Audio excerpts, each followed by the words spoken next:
Hello students. आज हम biology का चैप्टर नंबर 35 पढ़ने जा रहे हैं, जो मेंडल की आनुवंशिकता के नियम पर आधारित है। मेंडल की आनुवंशिकता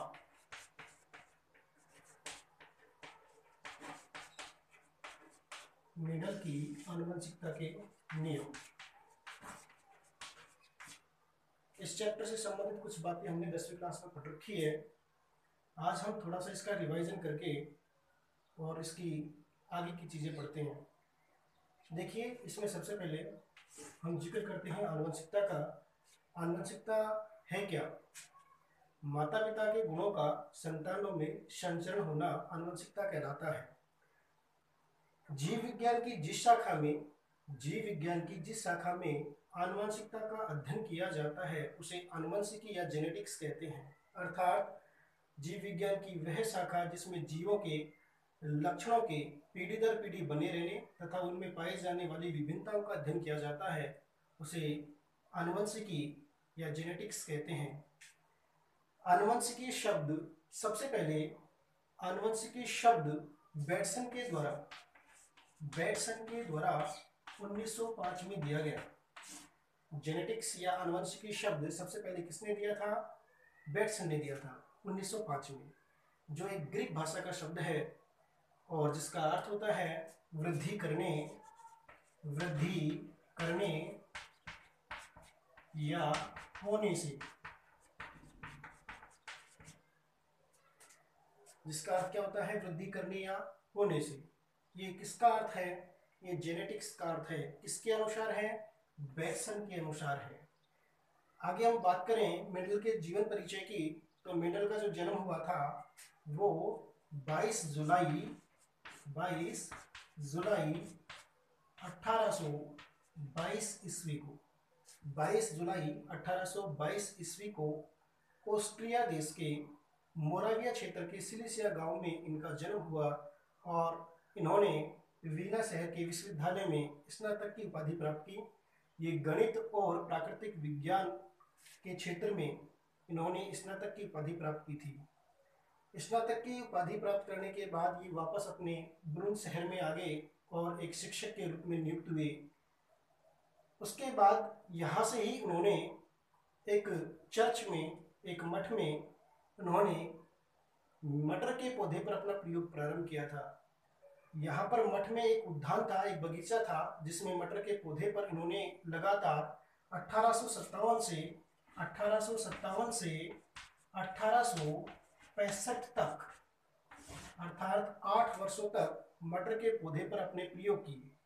और 8 वर्षों में इन्होंने 7 जोड़ी विपर्यासी लक्षणों का चयन किया।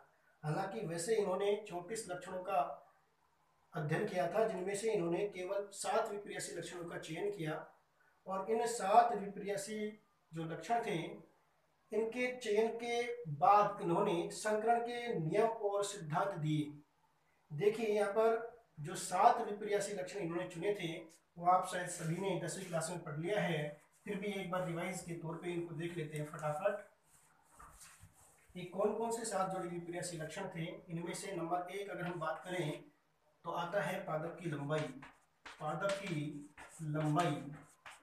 देखिए, ये तो है लक्षण, पादप की लंबाई। और 2 प्रकार के युग्म विकल्पी युग्म इन्होंने दिए थे। जैसे हम बात करें, एक तो था प्रभावी लक्षण और एक था अप्रभावी लक्षण। ध्यान दीजिए, प्रभावी और अप्रभावी लक्षण। तो पहला लक्षण तो है पादप की लंबाई, कि पादप कैसा है, लंबा है या बोना छोटा। तो प्रभावी लक्षण में तो मेंडल ने कहा कि जो प्लांट सभी लंबे थे उनको तो माना गया क्या? प्रभावी। अर्थात पादप लंबे जो पौधे थे उनको प्रभावी माना गया और जो बोने पौधे थे, ड्वार्फ थे, उनको अप्रभावी माना गया। यहाँ पर प्रभावी और अप्रभावी की बात करें तो पादप की लंबाई के आधार पर लंबे पादप प्रभावी थे और बोने पौधे अप्रभावी थे। ये तो वह इनकी पहला लक्षण। अगर हम दूसरे लक्षण की बात करें तो बात आती है पुष्पों की स्थिति, इसकी स्थिति, पुष्पों की स्थिति। पुष्पों की स्थिति से क्या तात्पर्य, ध्यान दीजिए, पुष्प की स्थिति यानी पुष्प कहां पर लगे हुए हैं, पादप में पुष्प कहां पर लगे हुए हैं। ये कोई प्लांट है, एक प्लांट के अंदर अगर पुष्प यहां पर लगे हुए हैं, कक्ष में लगे हुए हैं, तो ऐसी कंडीशन कहलाती है कक्षीय। अगर किसी प्लांट के अंदर पुष्प शीर्ष भाग पर लगते हैं, कहाँ लगते हैं, शीर्ष भाग पर लगते हैं, तो ऐसी स्थिति कहलाती है शिरस्थ। तो पुष्पों की स्थिति के आधार पर भी प्रभावी और अप्रभावी, मेंडल ने जो बताया, जो कक्षीय होते हैं अर्थात जिन पादपों में पुष्प कक्ष भाग से निकलते हैं वो प्रभावी होते हैं, इनको हम बोलते हैं कक्षीय स्थिति। और जो प्लांट के अंदर पुष्प शीर्ष भाग में लगते हैं उसको हम बोलते हैं शिरस्थ स्थिति। पुष्पों की स्थिति कहाँ होगी, शिरस्थ भाग पर। तो ये जो शिरस्थ भाग पर होती है ये अप्रभावी लक्षण होता है, और जो कक्ष में पुष्प निकलते हैं ये प्रभावी लक्षण मेंडल के अनुसार माना गया। अगर तीसरे लक्षण की अगर हम बात करें तो ध्यान दीजिए, फली, फली का रंग, ध्यान दीजिए फली का रंग। मटर के पौधे में जो फली लगी तो फली का जो रंग है ये भी इंपॉर्टेंट है। फली का रंग, फली का रंग में अगर प्रभावी की बात करें, प्रभावी लक्षण और अप्रभावी की, तो ध्यान दीजिए प्रभावी लक्षण कौन सा था, फली का रंग अगर हरा है तो ये प्रभावी लक्षण है। अगर पीला है, अगर पीला है तो कैसा लक्षण है, ये अप्रभावी है। मेंडल के अनुसार जिन पादपों में मटर के पौधे में फली हरे रंग की है वो प्रभावी करैक्टर माना गया, और जिनमें पीले रंग की फली आई वो अप्रभावी करैक्टर माना गया। चौथी बात करें हम फली के रंग के बाद, फली का आकार, फली का आकार देखिए, फली का आकार, मटर के पौधे में जो फली लगती है उस फली के आकार में अगर फली फूली हुई होती है, कैसी हो, फूली हुई हो, तो ये प्रभावी लक्षण है। कौन सा लक्षण है, प्रभावी है।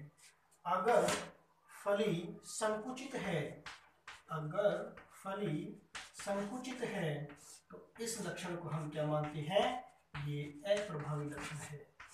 ये किसके अनुसार माने गए, ये मेंडल के अनुसार माने गए। पांचवें लक्षण की अगर हम बात करें,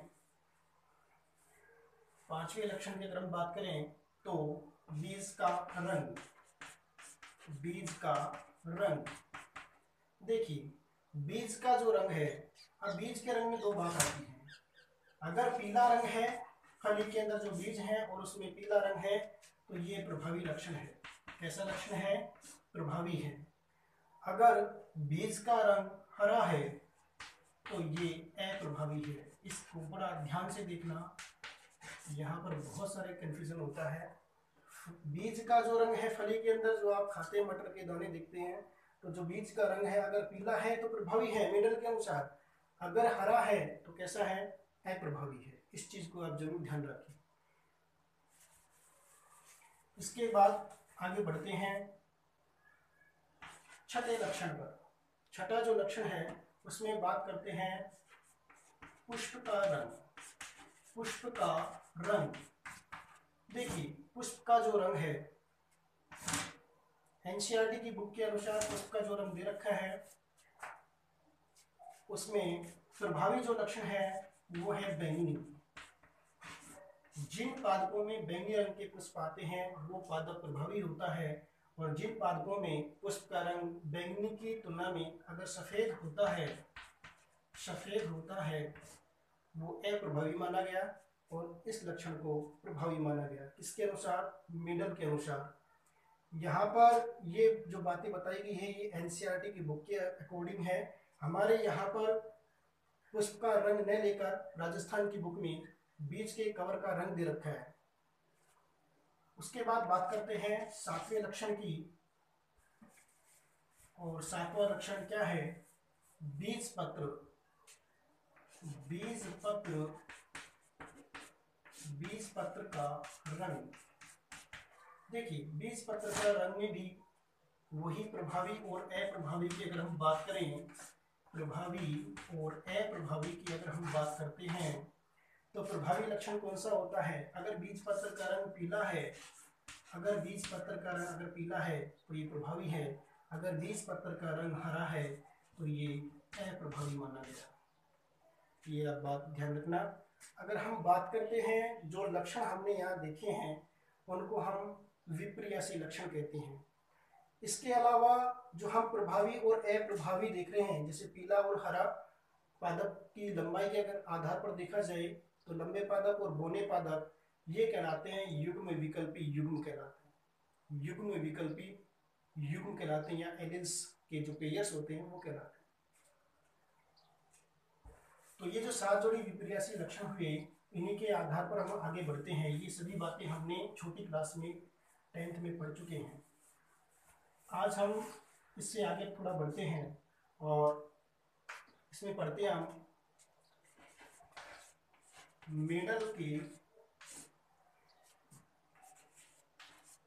संकरण प्रयोग, मेंडल के संकरण प्रयोग। और इस दौरान हम प्रथम पढ़ते हैं मेंडल का एक संकरण प्रयोग, एक संकरण प्रयोग। ध्यान दीजिए, एक संकरण प्रयोग क्या होता है?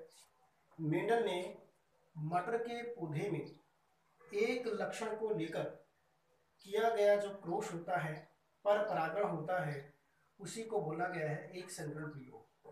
यानी इस पौधे में एक लक्षण को लेकर अगर हम पर परागण करवाते हैं, क्रॉसिंग करवाते हैं, तो वो एक संकरण प्रयोग के अंतर्गत आता है। तो यहाँ पर एक लक्षण को लेकर हम एक संकरण प्रयोग की व्याख्या करते हैं। जैसे यहाँ पर हमने एक लक्षण लिया और वो लिया हमने पादप की लंबाई, पादप की लंबाई। पादप की लंबाई के आधार पर एक देखते हैं पादप की लंबाई में लंबे पादप, लंबे पादप, इधर हम क्रॉसिंग करवाते हैं। क्रॉसिंग बोले तो पर परागण। लंबे पादप का पर परागण हमने करवाया है किसके साथ? बौने पादप के साथ, बौने पादप। ध्यान देना, यहाँ पर जो लंबे पादप हैं ये प्रभावी लक्षण है। अभी हमने देखे थे 7 जोड़ी विपर्यासी लक्षण, उनमें से लंबा जो लक्षण था वो प्रभावी था, जबकि बौना जो लक्षण था वो मेंडल के अनुसार कैसा था? अप्रभावी। एक चीज ध्यान रखना, यहाँ मैं आपको एक बार समझा देता हूँ इसको थोड़ा सा। लंबे जो पादप हैं, देखिए ये कोई प्लांट है और इस प्लांट के अंदर ये कोई पुष्प लगा हुआ है, ये कोई पुष्प लगा हुआ है और ये एक बौना पादप है। यहाँ पर भी एक पुष्प लगा हुआ है, मानो यहाँ पर कोई पुष्प लगा हुआ है। इस पुष्प के अंदर पुंकेसर और स्त्रीकेसर, इसमें भी पुंकेसर और स्त्रीकेसर हैं। एक पादप के अंदर पुष्प में से अगर हम पुंकेसर की बात करें, पुंकेसर के अंदर बनते हैं जो युग्मक बनते हैं उनको हम बोलते हैं परागकण। क्या बोलते हैं भाई? परागकण। और इसी प्रकार से इसी के अंदर होता है एक दूसरा भाग जिसको हम बोलते हैं मादा भाग, और उसको हम स्त्रीकेसर कहते हैं। इसी प्रकार से इस पुष्प में भी पुंकेसर और स्त्रीकेसर होते हैं। एक क्रिया होती है जिसका नाम है विपुंसन। विपुंसन क्रिया के माध्यम से हम एक पुष्प में से उसके पुंकेसर को चिमटी की सहायता से हटा देते हैं और उसका केवल मादा भाग प्रेजेंट होता है।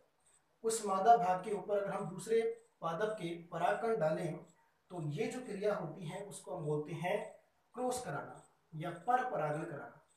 ध्यान रखना इस चीज को कि लंबे पादप और बौने पादप एक एक लक्षण को हम लेकर क्रॉस करा रहे हैं, यानी पर परागण करा रहे हैं। और पर परागण के बाद ध्यान देना क्या होता है, यहाँ पर मैं आगे चलता हूँ। ये जो पीढ़ी बनी है, इस पीढ़ी को हम प्रारंभ में बोलते हैं जनक पीढ़ी। क्या बोलते हैं भाई? जनक पीढ़ी, पेरेंटल जनरेशन, जनक पीढ़ी। जनक पीढ़ी में पादप कैसे हैं? लंबे पादप हैं और इसका क्रॉस किसके साथ हो रहा है? बौने पादप के साथ हो रहा है। यहाँ पर ध्यान देना, लंबे पादप के अंदर इसको हम डिनोट जो करेंगे वो करेंगे डबल कैपिटल टी से, और इसको हम डिनोट करते हैं डबल स्मॉल टी से। मिडल के अनुसार लंबे पादप को हमने डिनोट किया डबल कैपिटल टी से, और बोने पादप को हमने डिनोट किया डबल स्मॉल टी से।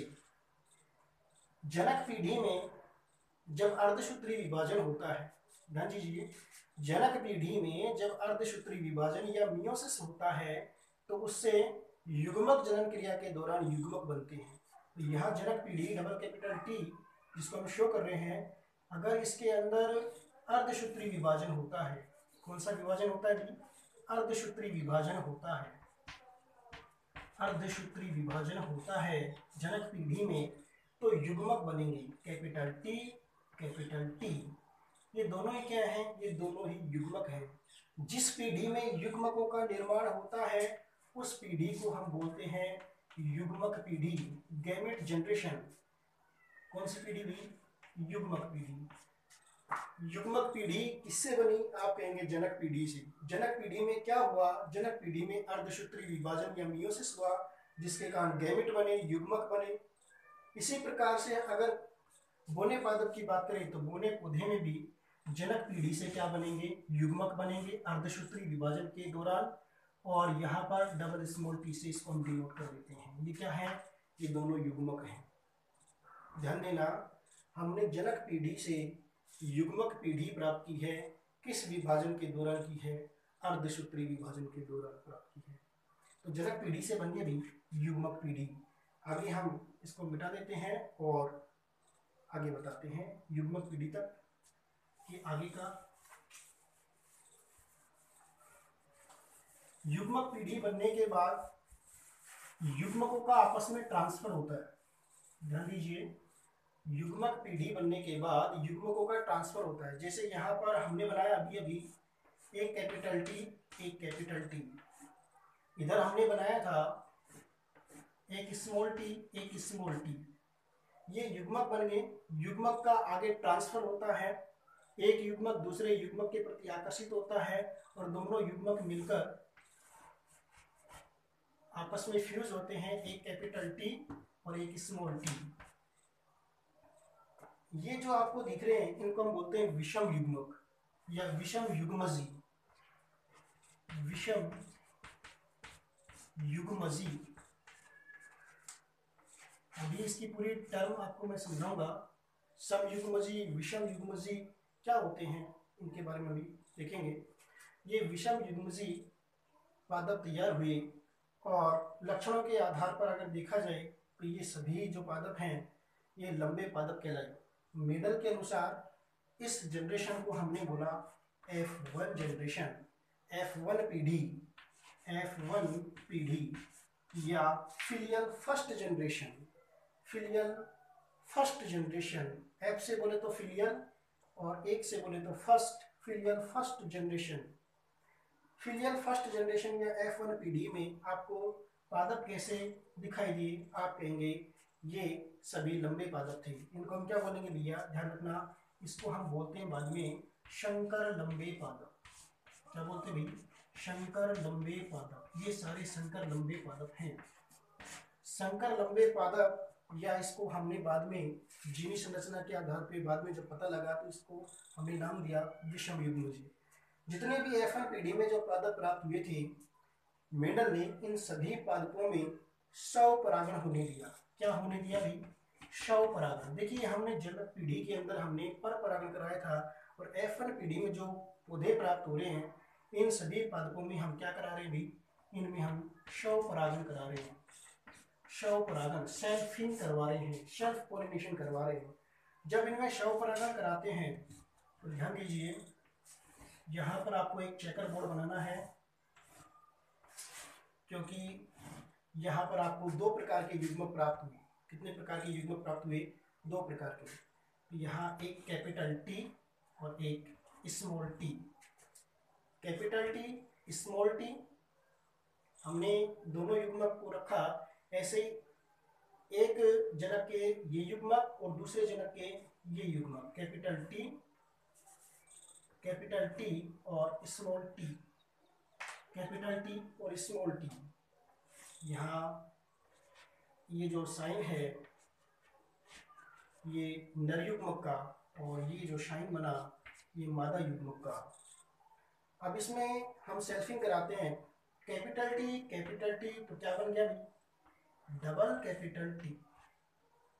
कैपिटल टी का इस गैमेट के साथ अगर फ्यूज होता है तो कैपिटल टी और स्मॉल टी बनेगा। यहाँ पर इनका जब फ्यूजन पूरा हो जाता है तो इस गैमेट का इनके साथ फ्यूजन कराएंगे, कैपिटल टी और स्मॉल टी, कैपिटल टी और स्मॉल टी। यहाँ पर डबल स्मॉल टी। देखिए डबल कैपिटल टी किसका लक्षण है, लंबे का, बोने का या संकर लंबे का। किसका है ये लंबे का है, शुद्ध लंबे का। ये किसके हैं, ये दोनों ही संकर लंबे के हैं। और ये वाला लक्षण किसका था, बोने पौधे का।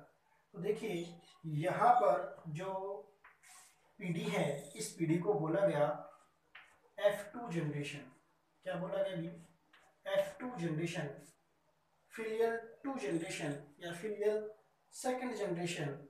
इस सेकंड जनरेशन के अंतर्गत मेंडल ने कुल 4 प्रकार के प्लांट देखे।